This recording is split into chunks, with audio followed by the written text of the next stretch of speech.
ورحمة الله وبركاته maanta waxaan kula kulmay dhagax gure Cabdixakiin oo ku magac dheer Mr UK awaanka sidaaban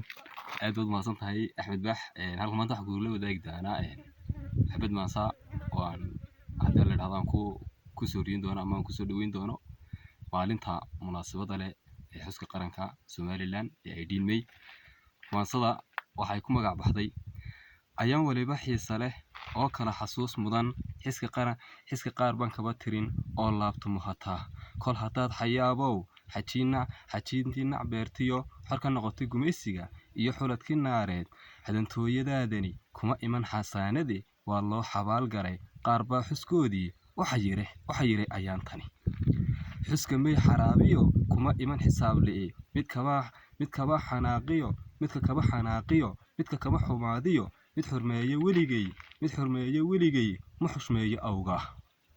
xariir midab casaan iyo mid cagaaran ku xirdhani casaan lagu xayndaabo xidigtii dagaarana uba tahay xaqsoorkii hanadow xajiin iyo